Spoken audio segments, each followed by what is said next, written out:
Okay, welcome everybody to Huddle. Hope you're enjoying all this amazing weather. On the way in, I heard one of the oh, Tom Sawyer. There we go. I just had to give Mike a little pre. Yeah, thanks, Joe, for spinning the tunes this morning. But on the way in here, I heard a Utah commercial that was "Find the You in Utah." I thought that was a cool marketing message. Find the you in Utah. A lot of us are, we talk to people out of town. They come to Utah, and we hope that they find themselves here and discover this beautiful state that we all know and love. So today we're talking about three processes that should be habits or become habits related to buyers. So buyer processes. We're going to go really quick. I hope you take notes. We've got an awful lot to talk about. Let me give you the rundown really quick. So we'll go through the three processes. We're going to remind everybody, I hope you committed to memory what fiduciary duties are. We'll go through those 6 points really quickly. And we're also going to ask you, just going to poll everybody, so be prepared to answer. How many are you working with buyers? How many of those are buyer brokered? How many showings are happening without buyer brokers? Of course, that's fine today. That'll change soon. But I'd love to just kind of get a pulse on what you're experiencing.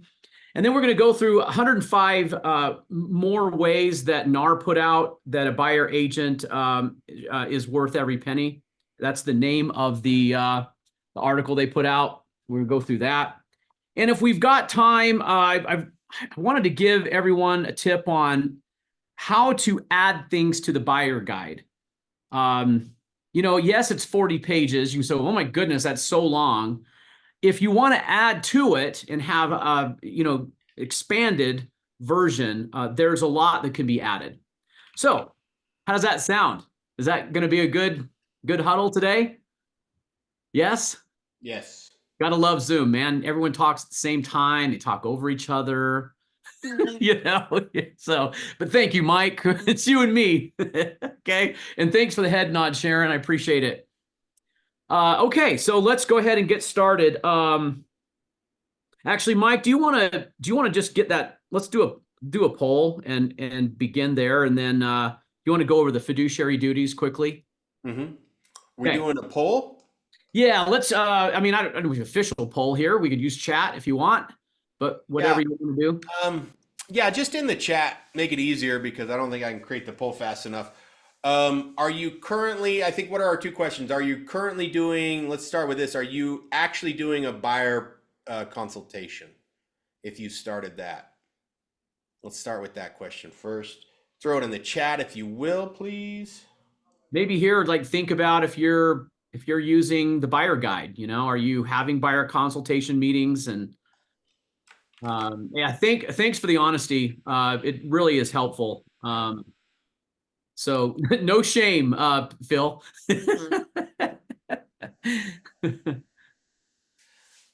No need to apologize, Jill. No need to apologize. Okay, keep them coming. While they're answering that one, let's do the next one, Mike. Okay. Also, our other question is, are you currently working with a buyer? Hold on. Go ahead. I'm just going to say, when you answer that, so in the chat we can take account here, put yes, I'm currently working with a buyer, or no, I'm not working with a buyer. So we know how to separate the two answers. Guys, I can do that on a poll real fast. Okay, awesome. Go do that poll.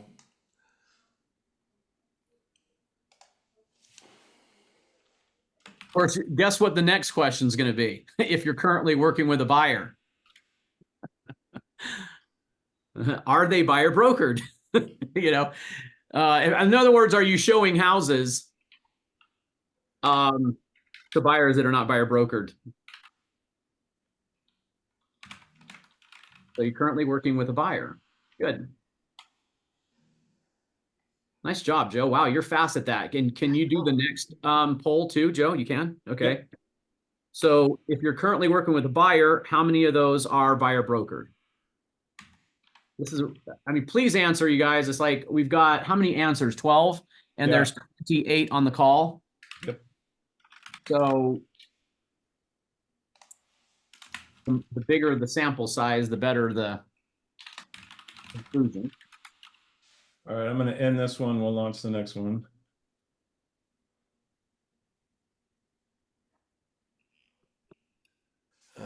Yes, this is no. The third, sadly, no.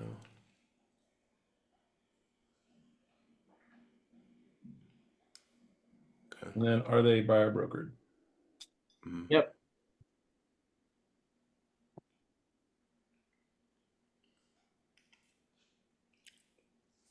Yeah, appreciate that insight, Paige. Yeah, they signed it when you wrote the offer, which has been a very, very common practice for a very long time. All right. And then we're going to end the other one. And here you go. Who are your buyers? Yeah, a couple answers in. Tina says no to the first, yes the second, no to the third. Paige, yes, but they signed the buyer broker when I wrote the offer. Good to hear.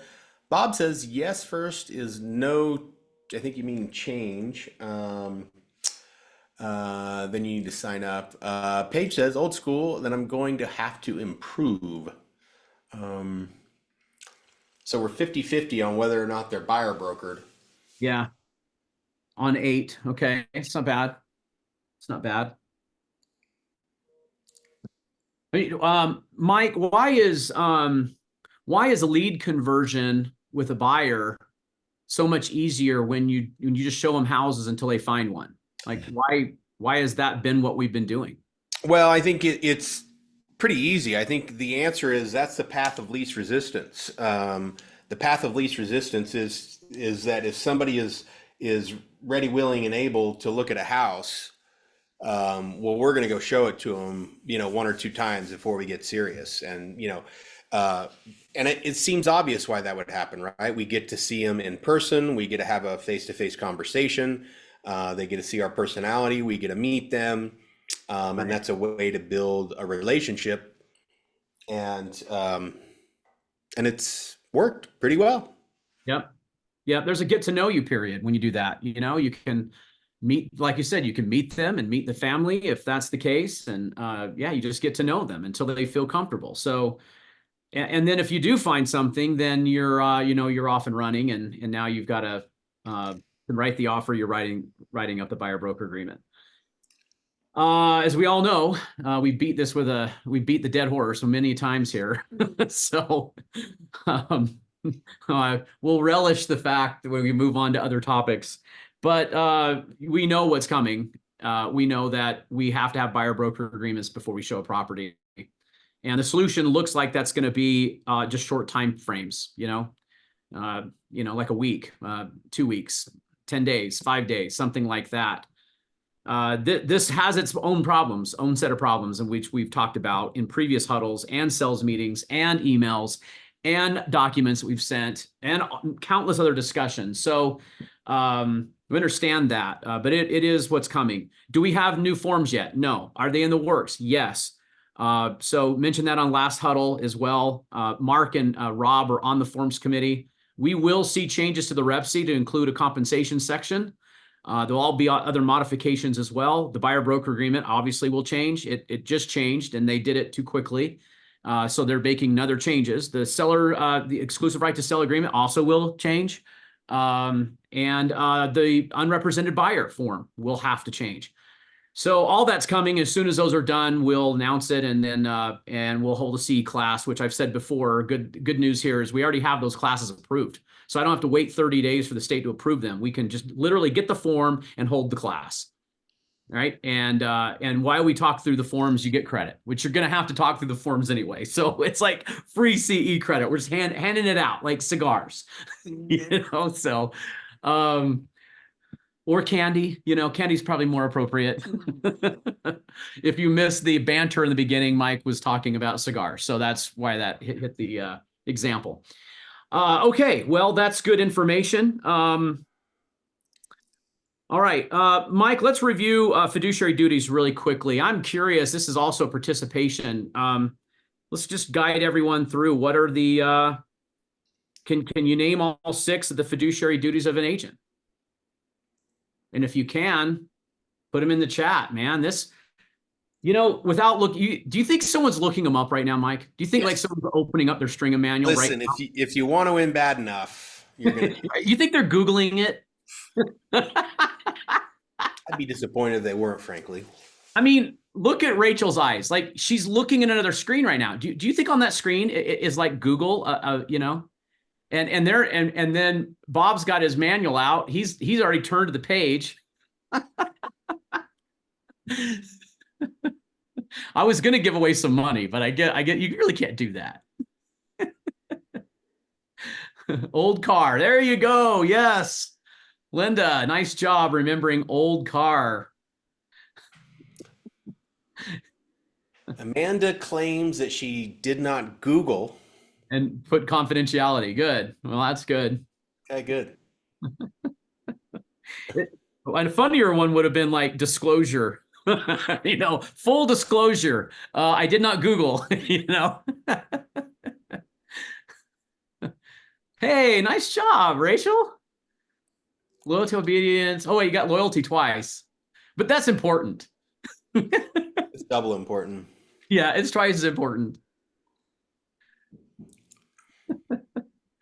You're missing one. Do you know what it is? Rachel, you know what it is?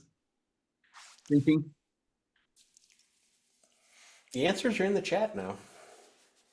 Why is this important, by the way, as we're doing this exercise? I mean, we're talking about the benefits and the value of a buyer's agent. We have to memorize, commit to memory what the fiduciary duties are. When you represent someone, that comes with great benefit to the client.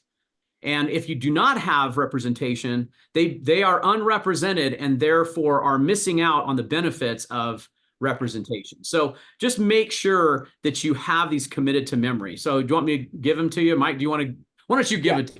I'll list them off. Okay, list them off, write these down. It's a good exercise. Okay, go ahead. Number 1, disclosure of interest. Number 2, loyalty. Number 3, confidentiality. Number 4, reasonable care and diligence. 5, accounting. And 6, obedience. Nice.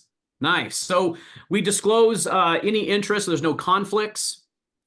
Loyalty above the agent's own interest. That doesn't mean we don't get paid, by the way. Some people are confused by that.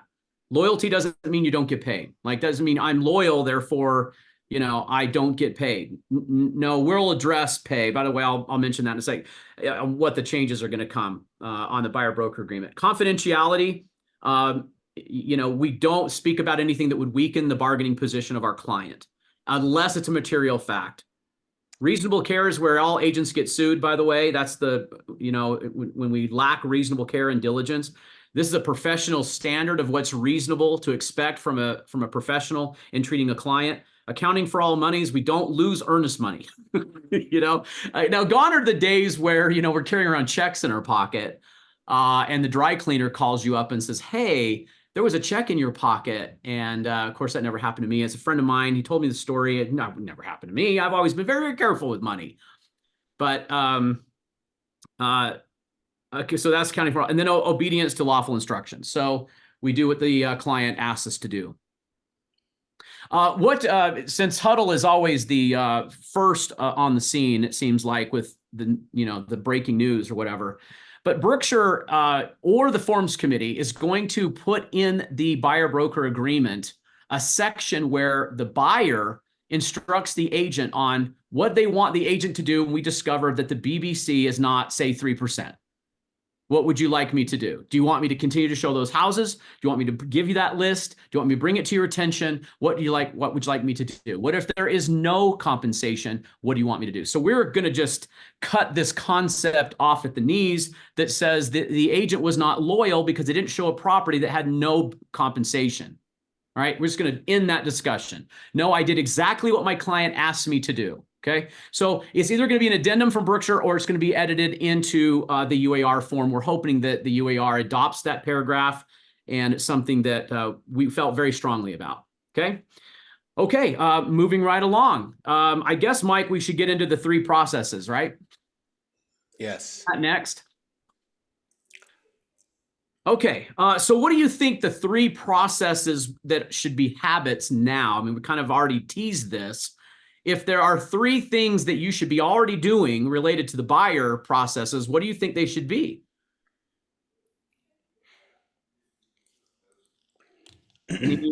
Any insight? I mean, if you're building new habits here, what should they be right now ahead of what we know is coming?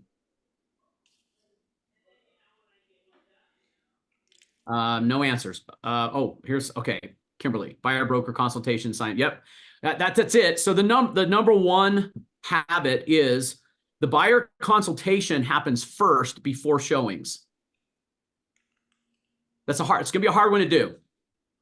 You know, I understand it because they just want to go see the car, right? They just want to take a test drive. They just want to go to the house. They want to take their friends there. Like, you know, they've already, that's what they want to do. And we're going to have to hit pause and we're going to have these conversations. Number 2 habit is using the buyer guide in buyer consultations. So some of you are doing that already. A lot of you are not. Make sure that you don't, like, this is, you know, the time is coming and you've got to memorize that. Okay. The time is coming. And I think it looks like we could have some time to go over how to expand that if you'd like. What is the goal of the buyer guide? What's the purpose of it? Its grand purpose. What is its grand purpose? What's the grand purpose of the buyer guide? Kimberly says, show value in education page, show our value. Bob Starks, create value. Natalie, show buyer agent value.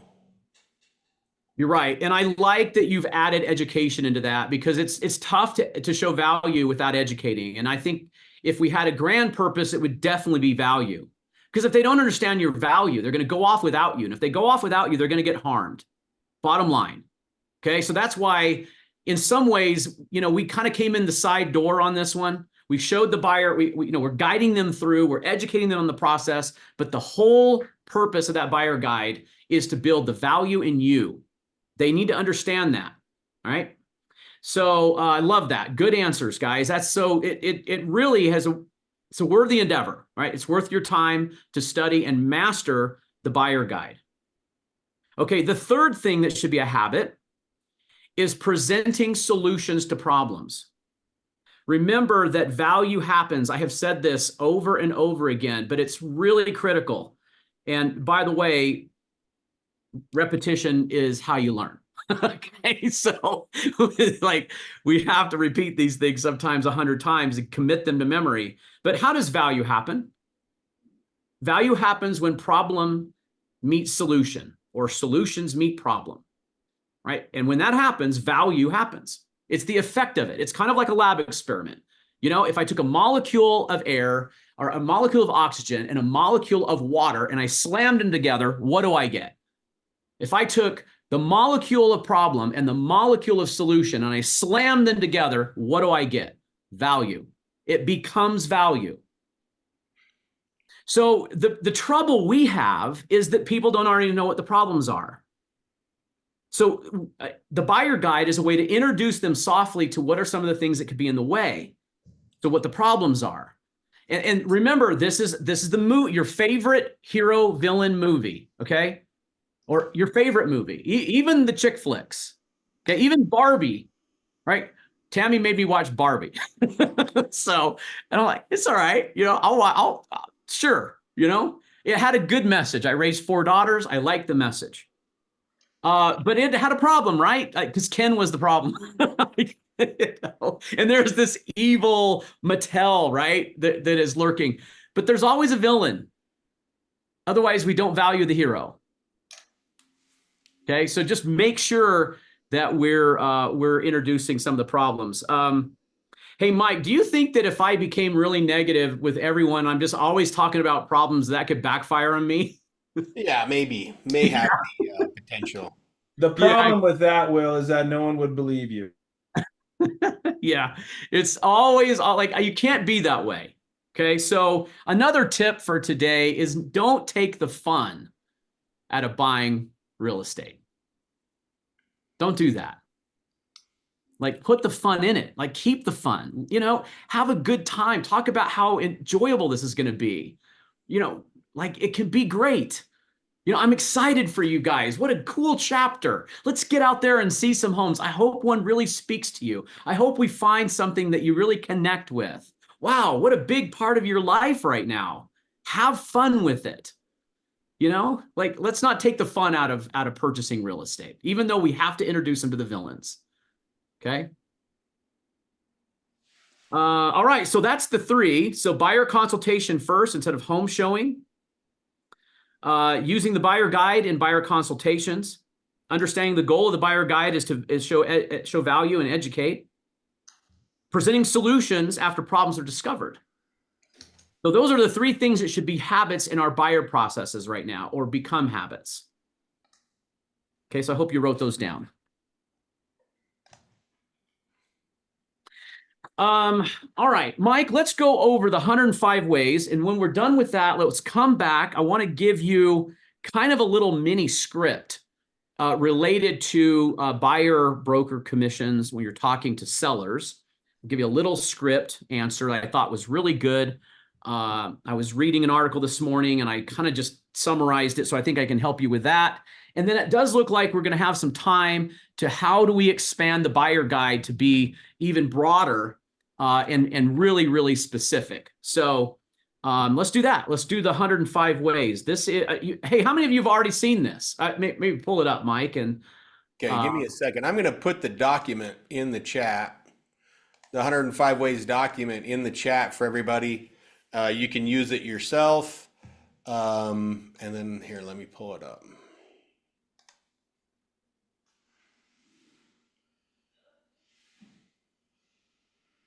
What the heck? Now this has been out for a minute. It's what is the date? Oh, they don't have, let's see. My copy didn't have a date on it, does it? I think this has been out for a month. Just what if you missed it, you could add this to your arsenal. There's not a lot of things in here that are gonna like surprise you. This is pretty like things most of you already know. I think, Mike, we wanted to highlight like 3 of them that might need additional discussion. You got it? Or do you want? Okay. Can everybody see that? Everybody can see that, right, Will? Yep. Okay. I had another screen over the top of it. So, yep, I see that just fine.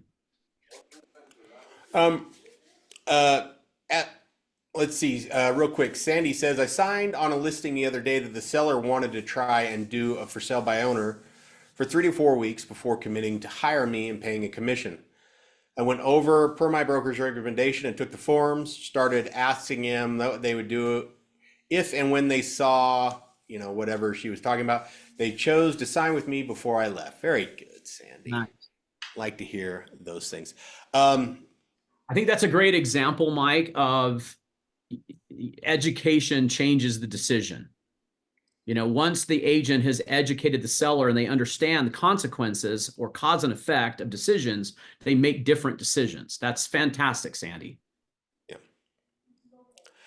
I think there's a few things in here. I think, we could spend a few hours on this. And in fact, we've had a lot of these individual bullet points. We've had entire broker roundtable discussions on.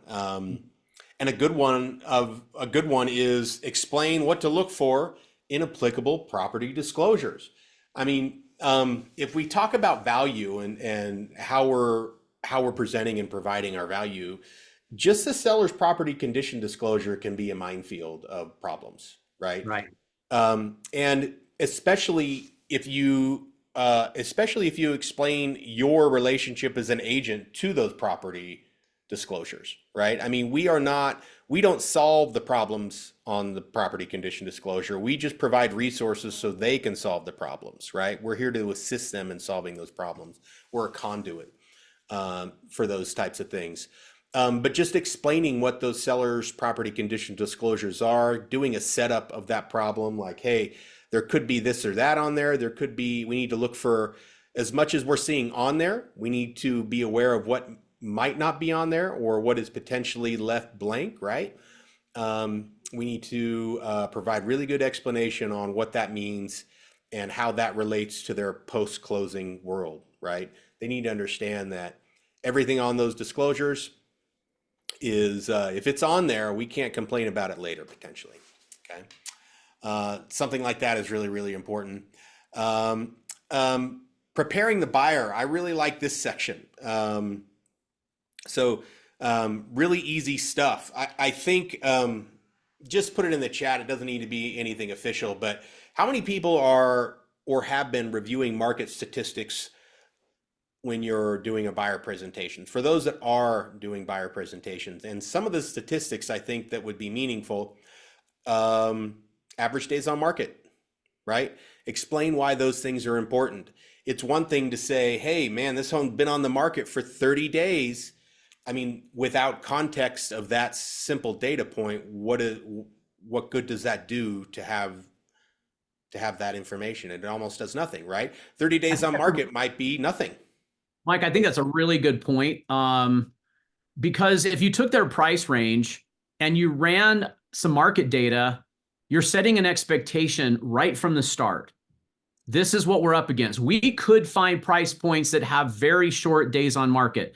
By the way, remember, days on market is the only time it's active. Keep that in mind. It's the only time it's available for purchase. Once it goes under contract, that days of market stops counting. So if you see something like 30 days, that was 4 weeks to make an offer. It doesn't count the other 4 weeks that it went to close, right? So that's really short time for someone to see a property. It's on and off the market in, it could be 30 days. So another price points could be higher, but I love this, like lighting their path with data. Another thing, I think I'm not doing these in order. They're kind of just hitting me, but I think this is really important, especially in our new world where we have to do consultations up front. Explain the timeline for house hunting, mortgage approval, and closing. Mm-hmm. Now more than ever, it doesn't make any sense for us to be showing homes when they're not, haven't talked to a lender. I mean, we've done it in the past and we all know why we did it, and it made good sense, and generally speaking, it worked, right? We can't do that anymore. So we really have to prepare people, educate people on how long it takes to actually get their approval, right? How long does it take to, how many houses can we see in a weekend? What's reasonable? Those types of things. Mike, that spawned a thought. You and I talked about it in the prep for this, but maybe let's go to, all right. Do you guys remember this addendum? This is the addendum to buyer's due diligence. Remember that? If that's new to you, make sure you find it on .loop or in your forms manual, or pull it down. It is a Berkshire Hathaway legal asset. It was created in the COVID fast-paced market. And it was a disclosure to explain to buyers that there are strategies we have in order to win in competitive situations. Well, this is a really good way to have a talking point inside of a document. So use the document to present with, which is a great skill to learn. Take your form, use that as your visual, teach and educate from that. It's very official. It shows the details, like what happened with Sandy. As soon as you go through everything, they realize the complexity, they see value. I love this pattern, right? So inside of that, we're reminding the buyer that we have strategies. I'll read one line from it. It says, some of these tools, techniques, and strategies may include, without limitation, price escalation clauses. They're going to go, what's that? Right? Then you could pull out a sample of that. Non-refundable earnest money. What does that mean? So where's that addendum, right? Abbreviated contract deadlines. Go to section 24, pull out a calendar, right? Next, techniques for addressing low appraisals. Like, would you pay above appraisal to win this property? That may happen. We may be competing against another buyer, and it may result in the property not appraising. What's your decision there? Okay. And then other incentives or initiatives, other incentives to the seller. It could be abbreviated closings, or like just, closing quickly, or leasing back to the seller for a time frame to accommodate their moving.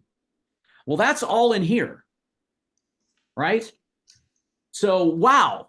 What a powerful tool when we use the addendums and supplementary clauses as a way to teach and educate. Because we introduce the problem, the villain, then we introduce solution right away because the form is the solution, and you produce the solution. So you become the hero, right? And they see value in you. So thanks for spawning that, Mike. That's a good one. All right. Let's see, where am I? I think that while we're talking about that, number 23 says explain the local market and how it impacts the buyer. I think that's really important. That coincides with that disclosure. I think they're not going to understand the market. They're going to see really broad stroke. At best, they're going to see a broad stroke news article that does a very poor job of explaining what's going on. So I think that is really important. You're seeing the market every day, and you should share that with them.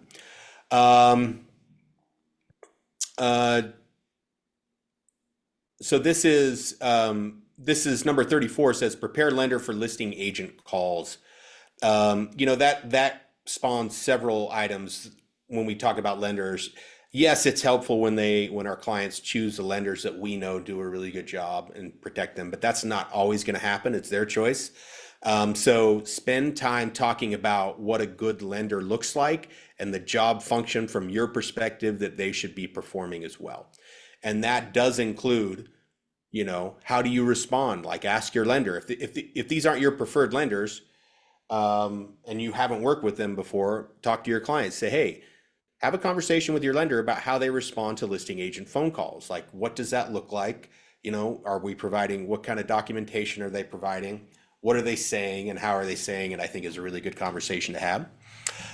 Number 39, I think is pretty valuable. Review the SEM. Let me add to that one really quickly. I don't think anybody on this call who's been in the business more than 3 or 4 years would feel any differently than I do. If my buyer picks a lender that I don't know, some random lender, okay, we're going to have problems with this transaction. I'm just telling you, almost every time. Mm-hmm. If it's if it's my uncle, it's my friend, it's it's the bank, it's the whatever. It's just some lender I don't have a relationship with and haven't vetted. Yeah, it's going to go bad. I think all of us would agree with that. And so it's so important to use the assets that we have, use the relationships that we already have built. I can see Albino's on the call, but think about this. To Albino, it's the Berkshire Hathaway transaction, right?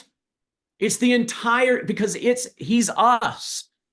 So every transaction has a lot of weight to it.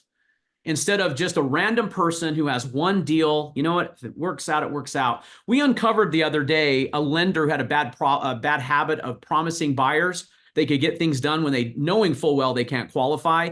We're able to pull up their failure rates on applications, and it was enormous, you guys. It was like 80% failure on applications. So it was like shoot for the stars, like hope everything will line up and these people will qualify. And they were told things just were not true. And of course, they get their heart set on property. They go under contract, and this is a bad lender. And matter of fact, the agent who dealt with this lender is on the call. We don't need to dig up all of that, but it is. We find out that there's lenders out there that this is their process. They tell people what they want to hear to get them to make an application, and then they hope and pray that they can figure out some way to get them qualified, knowing that they're on the merit of what they know, they don't qualify. So they're hoping for co-signers, additional down payments, sell trucks, sell cars, like they're hoping for something that's not part of the application, and so they can get the loan, right? So anyway, can't preach that one hard enough to our buyers to use the resources that we have at Brookshire. Yeah. And that's a huge part of the buyer consultation, by the way, the buyer consultation guide. And if you need to, we're going to talk about making edits and things to add and subtract there. But that's a big conversation to have, right? Beforehand, maybe have the conversation about how important your lender is and what makes a good lender before you ask them, by the way, do you have a lender? Yeah. Right. Otherwise that could be a hard one to undo. Let's see. I know this is ideal world stuff, but based on my experience as a broker, I think this is a sort of a cover your behind type of thing. Review the sample sales contract so the buyer is prepared when it comes time to make an offer.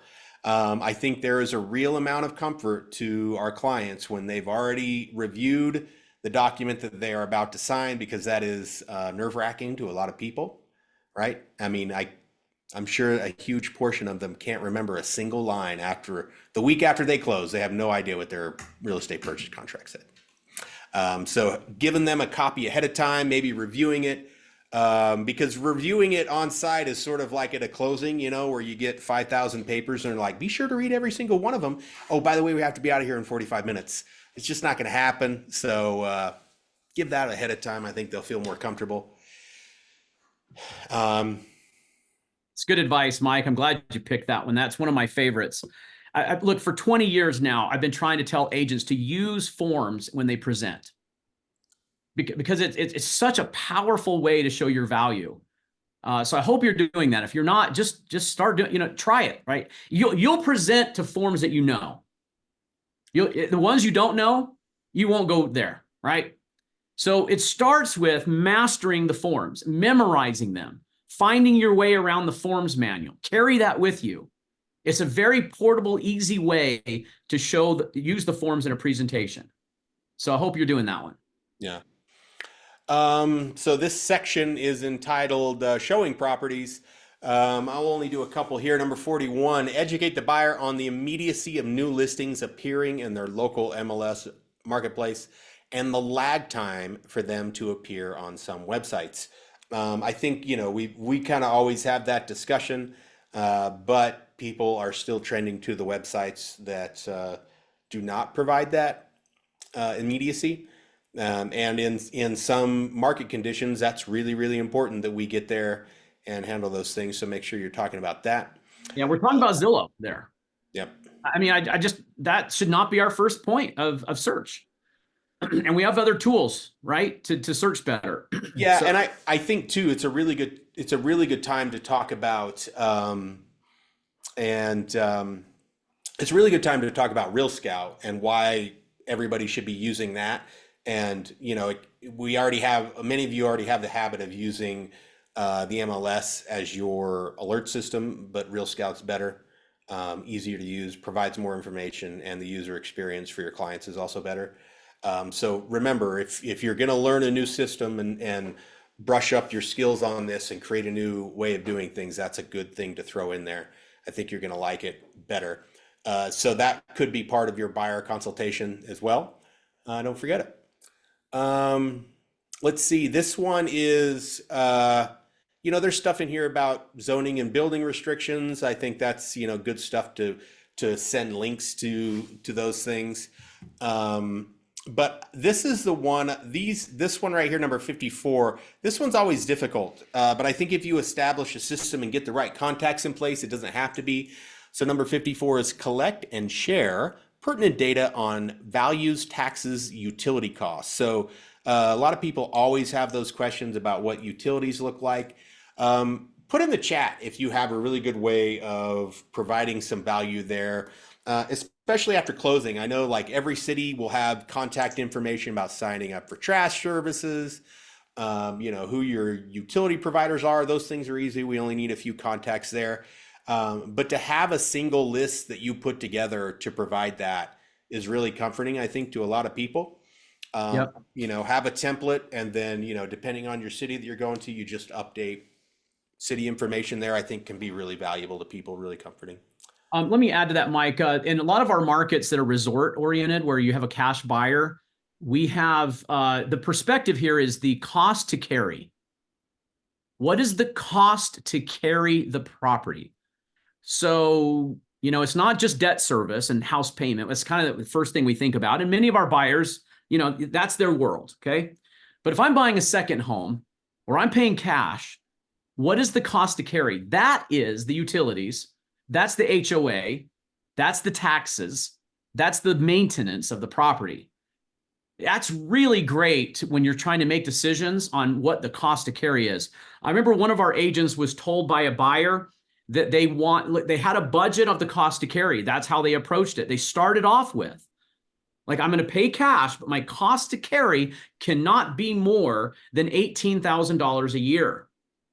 Interesting. Just make sure that you're thinking about that perspective as well. The cost to carry.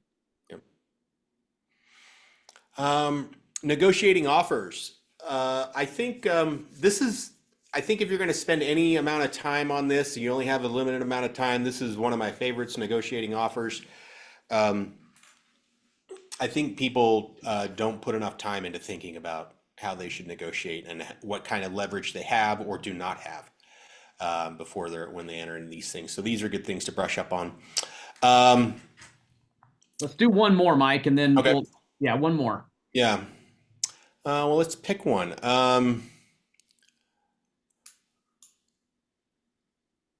Oh, this is an easy one.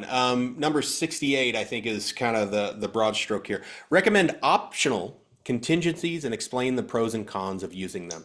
So I know that in many, our clients are looking to us to provide some context to a situation. That's what we're there for.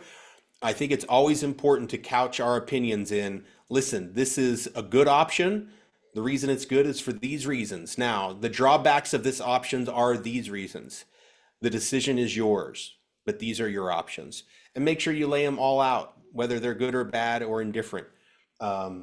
Make sure they understand everything, the decisions and the consequences, both pro and con, that come with them. I think is just always really important to couch it with that sort of asterisk, maybe. There's so many ways an offer can go. And so all the legal assets you have, the supplementary clauses, how you construct all of that, there's so much value there in your expertise. So don't miss that one. That's a good one. Okay, hey, let's pull up the buyer guide. Joe, you have that? And this is kind of bonus stuff, guys. I didn't know if we would have enough time, but it looks like we're going to. You're gonna have to take notes on this one. I guess I want to say, how many of you have a buyer guide and you have access to it? Digital, you should know where to find it. You have a printed version. If you don't have a printed one, print one out. So hopefully you have a buyer guide, right? There's your digital version in the chat. Yep. Oh, thanks, Mike. So you can go ahead and use that online. I really hope that you're committing this to memory. We went and traveled around and did the presentation of the buyer guide. So here, let me give you what you could add to each section really quickly, okay? All right, let's go ahead and clip through it. Let's start off with page number 7. So here is we're asking, what is important to you? Well, there's a checklist that you can download that has the lifestyle checklist. That goes on page 7. Now, I'm just going to give you the simple ones, not exhaustive lists of everything you could possibly add. But your lifestyle checklist would go on page 7. Next page, Joe. Okay, so this is where we're talking about the importance of pre-qualification. We have a borrower documentation checklist. This is courtesy of Metro Mountain Mortgage. It's different kinds of buyers, like the buyers who own multiple companies, the buyers who get income from interest or other investments, or just your simple first-time home buyer, or the down payment verification, where that comes from, or multiple points of income. So a really good checklist. Again, getting into the details, that's page 9. All right, next page. So I think we're going to go to find the right properties, where we talk about Real Scout. There's nothing really to add there other than a discussion of Real Scout's already baked in. Let's go to the next page. Okay, this is new construction. A real must. If anyone has any interest in new construction, print off the developments that are in your area, in their marketplace. Have the list already handy, because this is the fun, right? This is the shopping. Right? This is the perfect prom dress, okay? This is the new gun. This is the new guitar. This is the new car, right? This is all the things that are fun. So bring that, and this is a great place to talk about that. So insert list of developments and list of new construction. Okay, next page. Let's go to 17. There's 3 on this one. So when we're now making our best offer, we want a sample of a CMA. Again, we're in a buyer consultation, right? So have a sample CMA. You could just show, like, this is what we will do when we find property. We do a value analysis. Also, the addendum to buyer due diligence checklist, which we just talked about. Okay, the addendum to, which is the strategies in which to win in competing offer situations. Okay, and then there's also another checklist that says what to not do when making an offer. Okay, did you get those three? Sample CMA, addendum to buyer due diligence checklist, and then what not to do when making an offer. That goes on page 17. Okay, next. Page 19 is where we have a copy of the Rep C and new construction Rep C. And then we have, of course, the forms manual ready to go. Okay, the entire manual ready to go. All right, next, page 21. So these are, the details make a difference. And we brought this up earlier, this seller disclosure. So have the sample seller disclosure handy so you can reference it. This is a very important document, right? So we have that handy and ready to go. And it's mentioned, of course, in the buyer guide. Next page, this is an obvious one. This is resolution to due diligence. So that addendum is there. Okay, keep going. Now page 27, we have a walkthrough checklist and we have wire fraud. On page 27, walkthrough checklist and wire fraud on page 27. Okay, going on to page 29. On page 29, of course, we have the buyer broker agreement itself. Okay, that's it. Wow, 40 pages could easily become 70 pages. So I was talking to an agent, doing a little one-on-one coaching with an agent on Friday before Memorial Day weekend. We had a great conversation. And, their team is committed to going pedal to the metal on the value proposition of a buyer's agent. Like everything we do. So the 105 ways we show our value, right? 40-page buyer guide, all the checklists included in there. And they're just not going to simplify it anymore. And I agree with the strategy. It reminded me that not every message in this company, the water doesn't always get to the end of the row.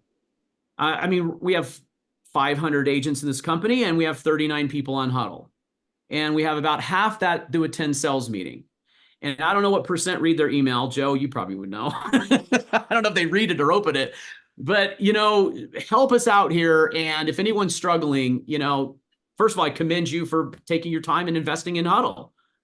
Right? These are really good discussions. And this is really valuable. I promise you, if you'll do this, if you'll structure your processes with those three habits, and you'll build upon that, add things that need to be added to the buyer guide, commit the buyer guide to memory. Like if you do these things, you're just fine.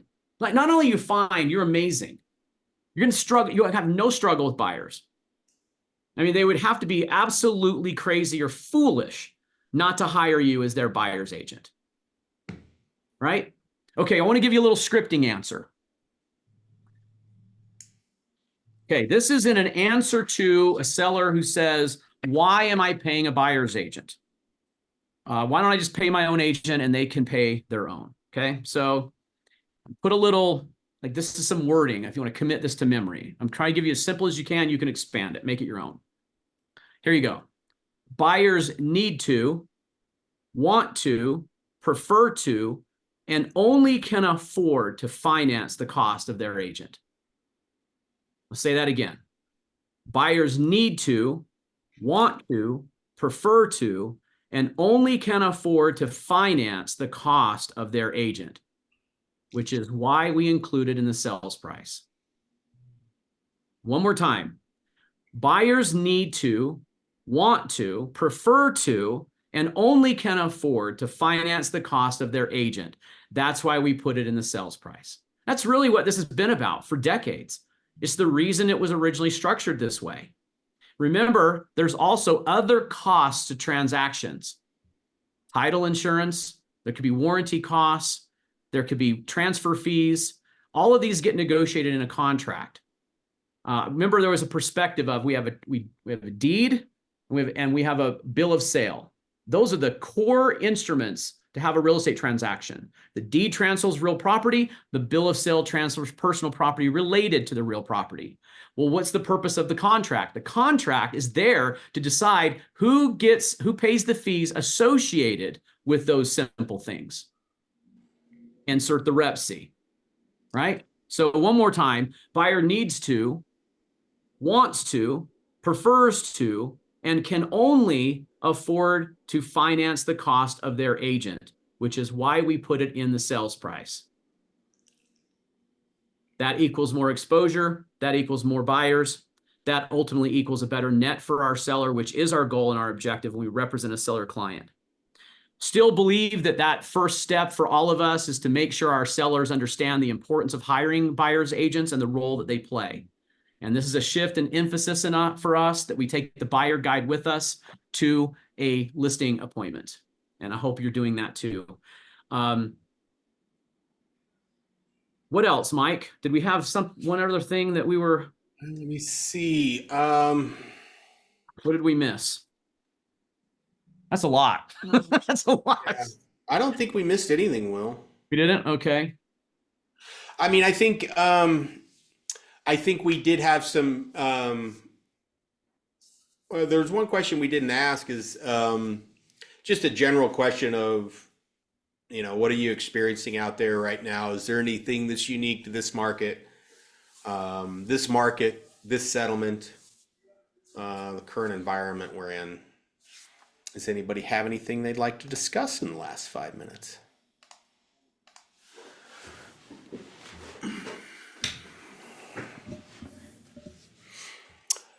I had an interesting, so I had a call yesterday with our rep for homes.com, and he asked me how the business is going, how your agent's doing with this settlement news, and information, are they able to understand it correctly? And I said, yeah, we've actually been anticipating this for quite some time, and multiple classes and tech groups and people talking about how they're dealing with all this kind of stuff.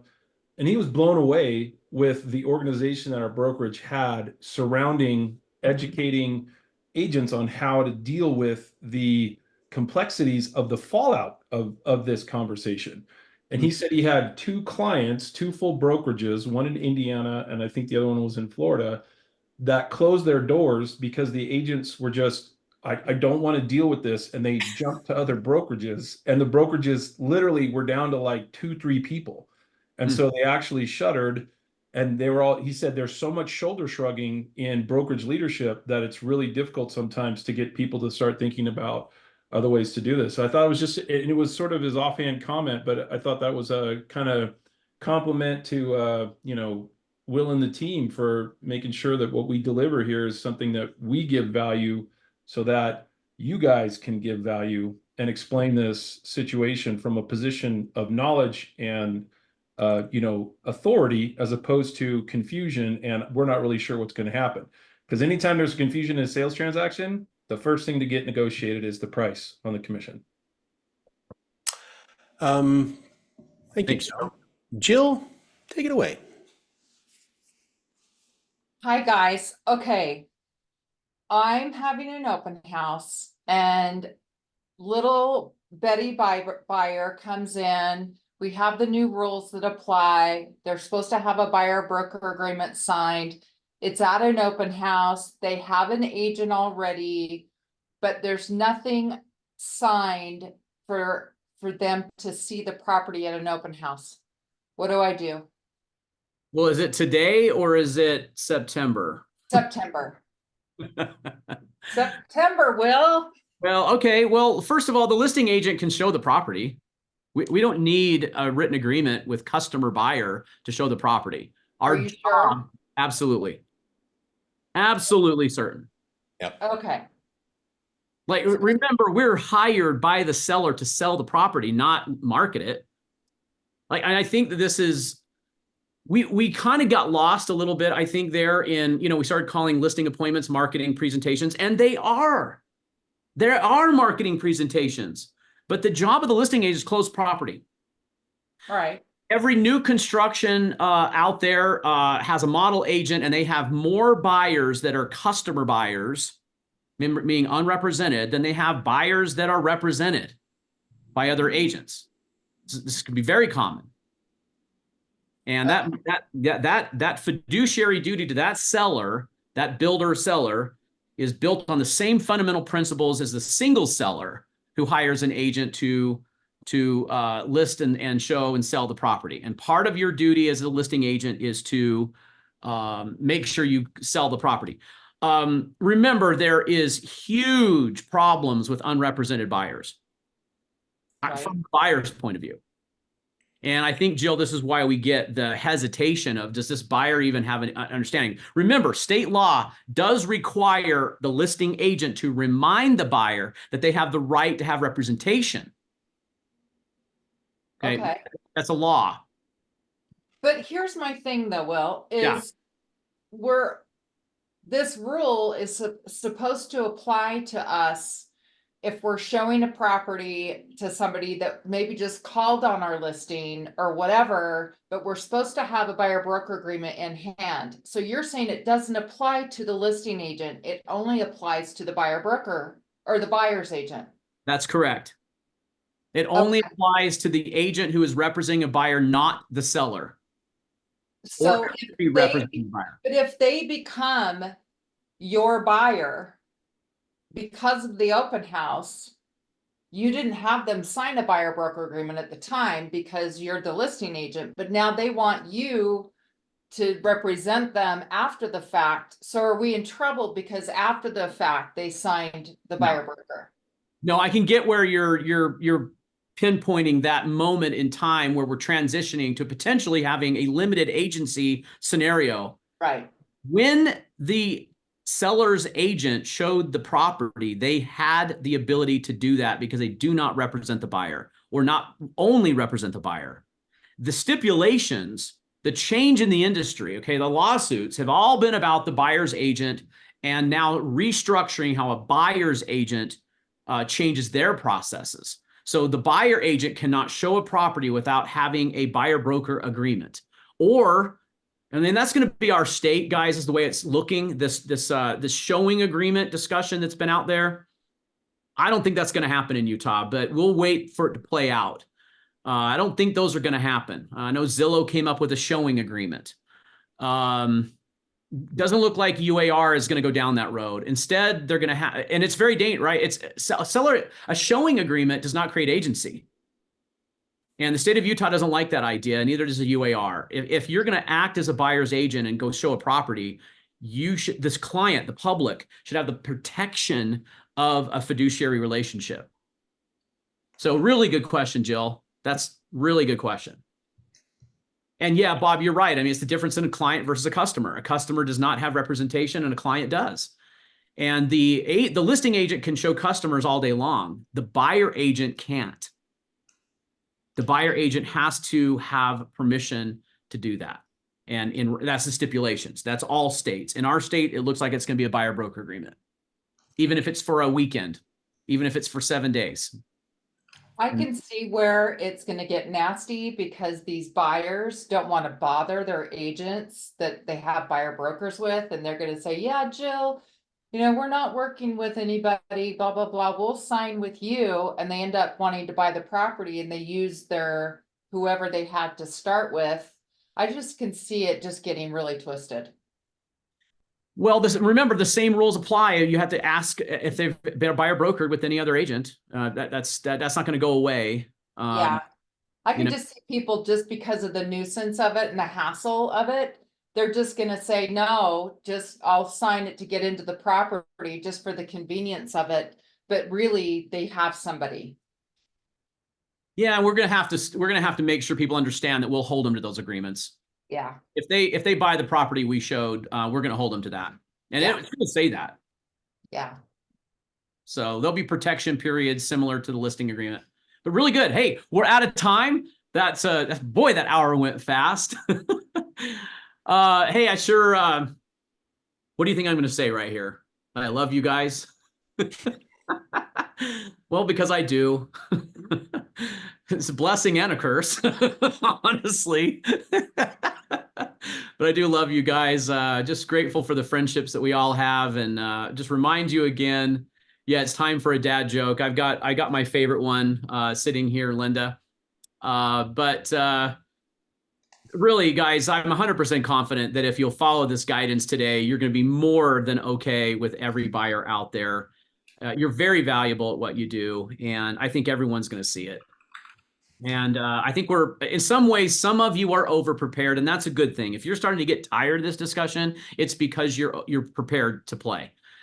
Being in a band, I'll tell you, every time we go to learn a new song, it's kind of frustrating because, there's a lot of notes.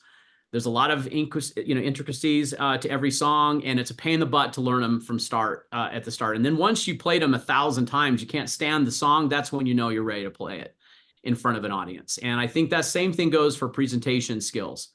So the more you rehearse, the better you are. And if you're starting to feel like, oh my gosh, I don't want to talk about this anymore, well, good, because you're probably ready. Okay. Anyway, I love you guys. Okay, favorite dad joke. I did say 3 of these on a sales meeting, so I hope this is okay. But this was my favorite one. This is where my grandson Easton really got a kick out of this one. I said, "What does the snail say when he was riding on the back of a turtle?" Whee! All right. Love you guys. Have a good rest